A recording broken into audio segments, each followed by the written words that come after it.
Welcome students, आप सभी लोगों का 11वीं की इस क्लास में स्वागत है। हम सभी लोग परमाणु संरचना लेसन पढ़ रहे थे। जो भी 11वीं क्लास के बच्चे मेरे इस वीडियो को पहली बार देख रहे हैं उन सभी से मैं रिक्वेस्ट करूंगा कि बच्चों, सबसे पहले मेरा जो लेसन था, जो मैंने शुरुआत करी थी, वो थी 11वीं क्लास के सिलेबस से। तो आप सभी बच्चे उस सिलेबस को या उस सिलेबस वाले वीडियो को मेरे प्लेलिस्ट से जाकर के देख लें, और उसके बाद वो परमाणु संरचना के जो इससे पहले के मैंने जो 2 वीडियो बनाए हैं उन 2 वीडियो को वो देख लेंगे तो उन्हें एक सीक्वेंस पता चल जाएगा, क्रम पता चल जाएगा। देखो, मैं आपको सब कुछ सिखाऊंगा, एक एक चीजों की बारीकी आपको बताऊंगा। बट सबसे पहले जरूरी चीज इस बात की है कि मैं धीमे धीमे करके पहले आपका बेस और जो आपका इंटरेस्ट है वो एक बार डेवलप करा ले जाऊं, तो उसके बाद फिर मैं कठिन चीजें भी बड़े आसानी से आपको समझा पाऊंगा। तो आइए मैं बात करता हूं। हमने पिछले वीडियो में आप सभी को बताया था कि परमाणु क्रमांक क्या होता है और द्रव्यमान संख्या क्या होती है। परमाणु क्रमांक के बारे में मैंने आपको बताया था कि किसी भी तत्व में जो प्रोटॉनों की संख्या है उसको जो संख्या प्रदर्शित करती है उसे हम कहते हैं परमाणु क्रमांक या एटॉमिक नंबर। इसको Z से प्रदर्शित करते हैं। और जो परमाणु के नाभिक में प्रोटॉन और जो न्यूट्रॉन की संख्या का जो जोड़ है, जिसको हम बोलते हैं न्यूक्लियॉन की संख्या, उसको हम बोलते हैं द्रव्यमान संख्या। इसको हम A से प्रदर्शित करते हैं। और उसके बाद हमने सवाल किए थे इलेक्ट्रॉन, प्रोटॉन और न्यूट्रॉन कैसे निकाले जाते हैं। अब हम उसके आगे बात करते हैं। एक उससे मिलता जुलता टॉपिक है, शायद आपने सुना होगा, परमाणु भार। ध्यान से समझिएगा, परमाणु भार। देखो, सबसे पहले परमाणु भार के लिए, या जिसको हम बोलते हैं एटॉमिक वेट। देखो, परमाणु भार क्या होता है, मैं इस टॉपिक को एक बार अलग से लूंगा। पहले आप परमाणु भार की जो अप्रॉक्स डेफिनेशन है, जिसको मैं अभी यहां पर केवल इस पॉइंट ऑफ व्यू से यूज कर रहा हूं, क्योंकि मुझे अभी इस पर आपको कुछ क्वेश्चंस कराने हैं जिससे वो चीज आपको बेहतर तरीके से समझ में आ जाए। तो देखो, परमाणु का जो निर्माण है वो इलेक्ट्रॉन से, प्रोटॉन से और न्यूट्रॉन से मिलकर हुआ है। आपको पता है, इलेक्ट्रॉन, प्रोटॉन और न्यूट्रॉन से मिलकर परमाणु का निर्माण हुआ है। आपको पता है, इन तीनों कणों में प्रोटॉन का जो द्रव्यमान है वो 1.007 AMU होता है, जिसको हम अप्रोक्स लगभग 1 कह दे रहे हैं, 1.0 मान ले रहे हैं। अगर दशमलव के एक अंक तक लिखेंगे तो 1.0 ले रहे हैं। एंड सेम थिंग, अगर न्यूट्रॉन का भार देखें तो 1.008 AMU होता है, जिसको हम अप्रोक्सीमेट 1 ले रहे हैं। और जब हम इलेक्ट्रॉन की बात करते हैं तो 0.005 एंड 5.6 अप्रोक्सीमेट 0.0, या लगभग हम कहें तो इलेक्ट्रॉन का जो द्रव्यमान है वो नगण्य है, नेग्लिजिबल है, उसको हम इग्नोर कर सकते हैं थोड़ी देर के लिए मान के चलो। तो आप बताओ, प्रोटॉन, एक प्रोटॉन का द्रव्यमान 1, एक न्यूट्रॉन का द्रव्यमान 1। तो अगर मान के चलो कि हमारे पास कोई परमाणु है, इसमें मान लो 10 प्रोटॉन है और 10 न्यूट्रॉन है, तो आप बताओ इसकी जो द्रव्यमान संख्या है वह कितनी होगी। आपको पता है द्रव्यमान संख्या क्या होती है? द्रव्यमान संख्या होती है प्रोटॉन और न्यूट्रॉन का जोड़। प्रोटॉन कितने हैं? 10 और न्यूट्रॉन भी कितने हैं? 10। तो इसका मतलब इसकी द्रव्यमान संख्या कितनी हो गई? 20। अब हम आपसे पूछते हैं कि इसमें 10 प्रोटॉन है, तो आपको पता होगा कि इसमें इलेक्ट्रॉन भी कितने हो जाएंगे? 10 हो जाएंगे। 2 इलेक्ट्रॉन पहली कक्षा में और 8 इलेक्ट्रॉन दूसरी कक्षा में चक्कर लगाएंगे, तो कुल मिलाकर के ये एक परमाणु है जिसमें प्रोटॉन 10 है, न्यूट्रॉन 10 है और इलेक्ट्रॉन भी 10 है। प्रोटॉन का जो द्रव्यमान होगा वो कितना हो जाएगा? 10 गुणा 1.0 AMU में अगर देखें तो प्रोटॉन का द्रव्यमान 10 है, न्यूट्रॉन का द्रव्यमान कितना हो जाएगा? तो 10 गुणा 1.0, ये कितना हो जाएगा? 10। और जो इलेक्ट्रॉन है उसका द्रव्यमान, भले इलेक्ट्रॉन 10 है मगर उनका द्रव्यमान अप्रोक्सीमेटली 0 है, तो हम इसको नगण्य मान के चलते हैं। देखो, ये नगण्य होता नहीं है, इसको हम 0 नहीं मान सकते हैं, मगर केवल फौरी तौर पर कि इसके कंपैरिजन में, जैसे हम थोड़ी देर के लिए आपसे बोले कि किसी व्यक्ति के पास 10 करोड़ रुपए हैं या 100 करोड़ रुपए हैं और उसमें से वो 1 रुपए खर्च कर देता है, तो बताओ कितने रुपए बचे? तो नो डाउट संख्या तो 1 रुपए कम हो जाएगी, मगर फर्क नहीं पड़ेगा। 10 करोड़ में से 1 रुपए निकल गया तो क्या फर्क पड़ा? कुछ नहीं। सेम चीज यहां पर है, उसको हम नगण्य मानते हैं, नेग्लिजिबल मानते हैं। तो अगर हम बोले कि इस प्रोटॉन का द्रव्यमान कितना हुआ, तो आप बोलोगे 10 प्रोटॉन है, उसका द्रव्यमान 10 हुआ, और 10 न्यूट्रॉन है, उसका भी द्रव्यमान 10 हुआ, और इलेक्ट्रॉन का द्रव्यमान तो लगभग 0 है। तो इसका मतलब इसका जो द्रव्यमान परमाणु भार हुआ वो कितना हुआ? वो परमाणु भार कितना हो गया? वो भी कितना हो गया? 20 हो गया। तो हमने क्या देखा कि द्रव्यमान संख्या 20 ये कभी भी भिन्न में नहीं होगी। क्योंकि ये तो संख्या बताती है कि प्रोटॉन कितने हैं और न्यूट्रॉन कितने हैं। द्रव्यमान संख्या हमेशा और हमेशा पूर्ण संख्या के रूप में होगी। जैसे 1 होगा, 2 होगा, 1.1 नहीं होगा, 5.6 नहीं होगा। द्रव्यमान संख्या कभी भी फ्रैक्शन में नहीं हो सकती है, हमेशा पूर्ण संख्या के रूप में होगी, क्योंकि वो तो हमें बताती है प्रोटॉनों की संख्या को और न्यूट्रॉनों की संख्या को। प्रोटॉन और न्यूट्रॉन की संख्या दशमलव में कभी भी नहीं हो सकती है, इसलिए द्रव्यमान संख्या का मान दशमलव में नहीं हो सकता है। मगर जो परमाणु भार है वो बेसिकली प्रोटॉन का भार, न्यूट्रॉन का भार और इलेक्ट्रॉन का भार का जोड़ है। चूंकि प्रोटॉन का भार भी फ्रैक्शन में है, भिन्न में है, न्यूट्रॉन का भार भी भिन्न में है, इलेक्ट्रॉन का भार भी भिन्न में है, तो डेफिनेट सी बात है कि मोस्टली परमाणु के जितने भी भार निकलते हैं वो लगभग सभी के सभी भिन्न के रूप में रहते हैं। दूसरी चीज, परमाणु भार का जो मान होता है वो लगभग द्रव्यमान संख्या के बराबर होता है, लगभग द्रव्यमान संख्या के बराबर होता है।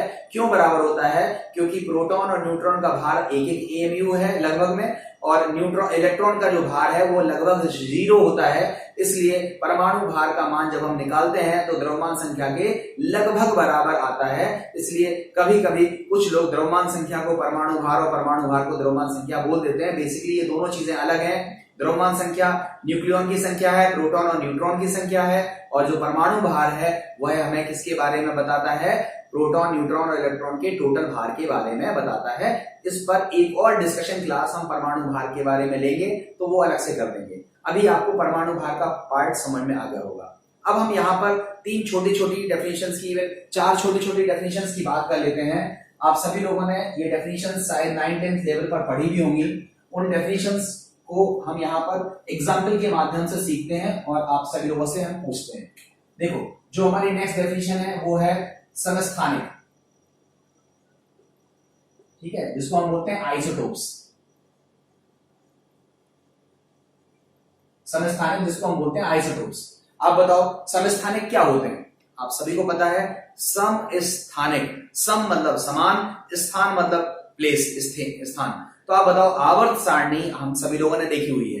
देखो, आवर्त सारणी सभी बच्चे अपनी फ्रंट कॉपी पर पहले पेज पर बना लीजिएगा, चिपका लीजिएगा। टाइम आपके पास है तो मैं कहूंगा आप बना लीजिए।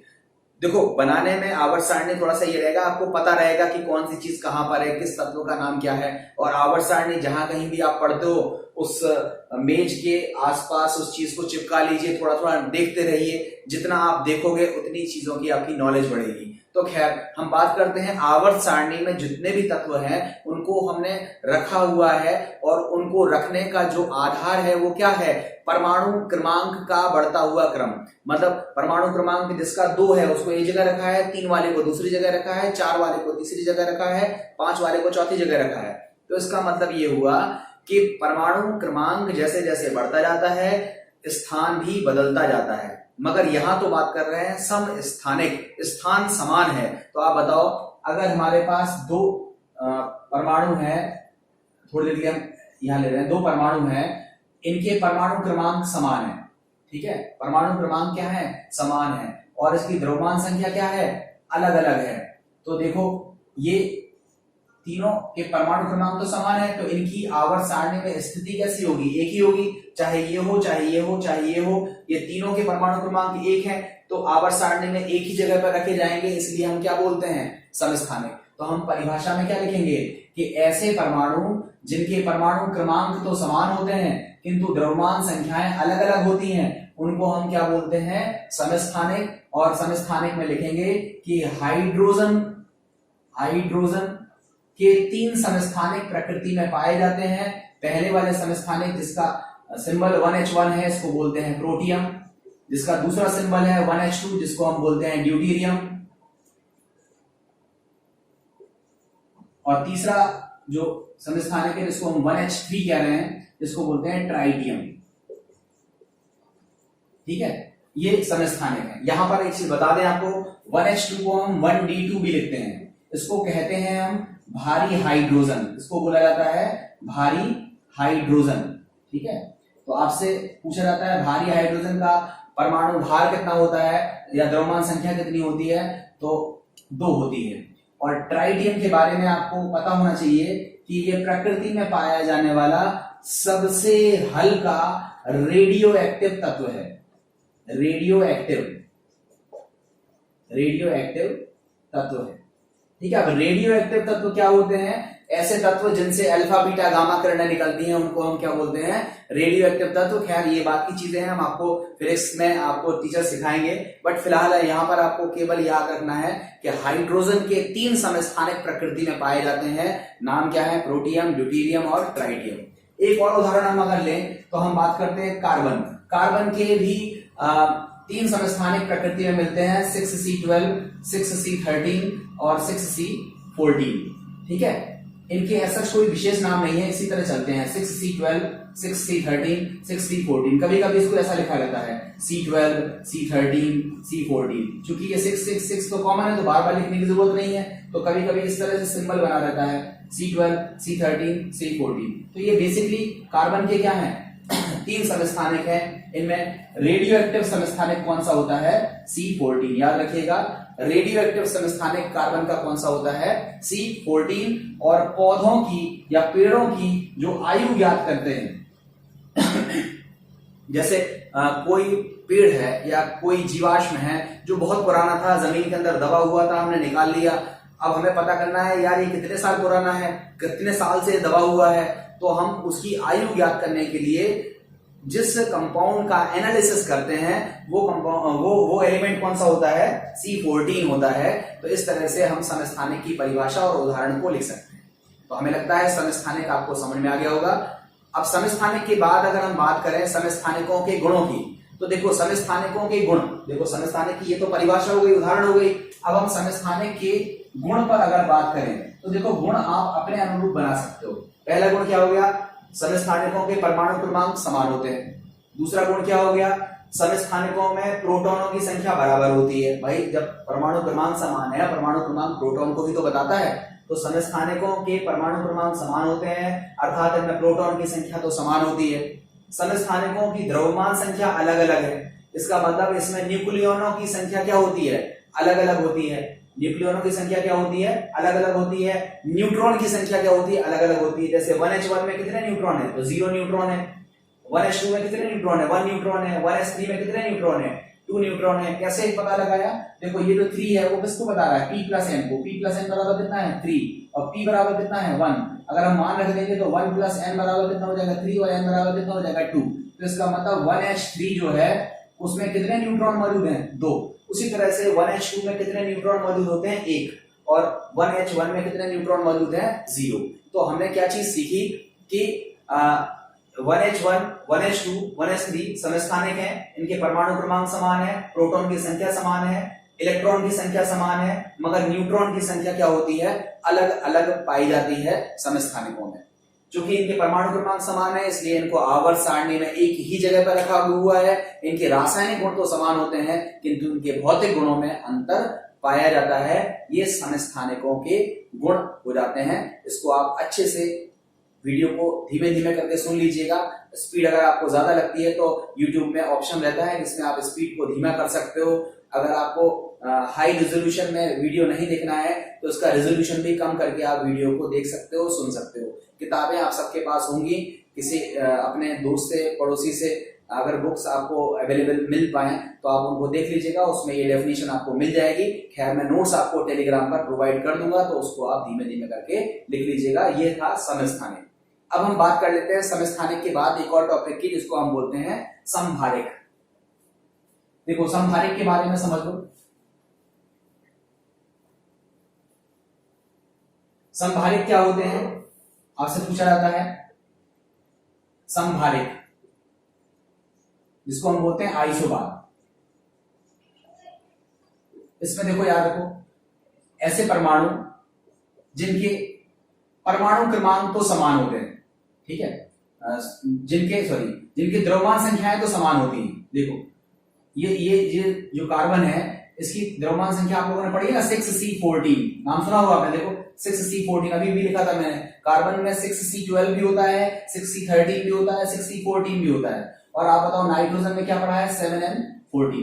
तो आप बताओ कार्बन का परमाणु क्रमांक 6, यहाँ 7, ये अलग अलग है, मगर द्रव्यमान संख्या 14 और ये भी क्या है? 14।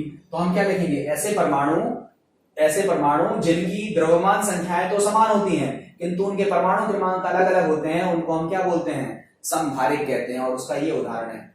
ऐसा नहीं है यही उदाहरण है, आप दूसरा उदाहरण भी लिख सकते हो। कैल्शियम का 2040 होता है और आर्गन का 1840 होता है, ठीक है।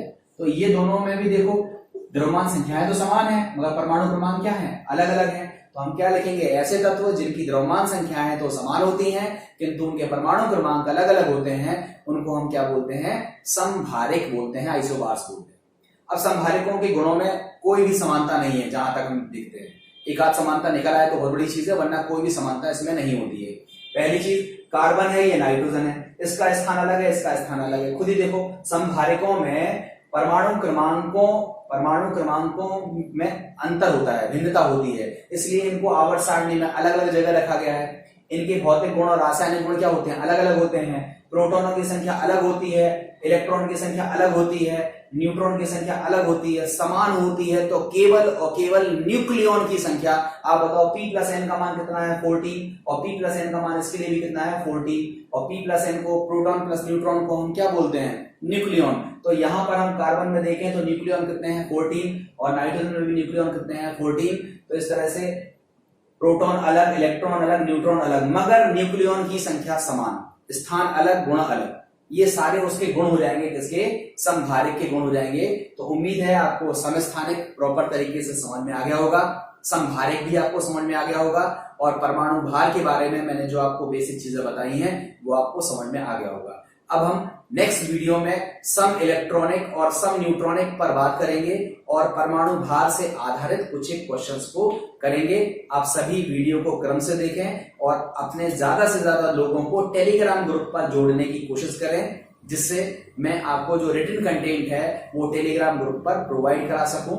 उम्मीद है आप सभी लोगों को ये वीडियो पसंद आया होगा। Thank you very much. सभी दोस्तों तक इसको पहुंचाइएगा।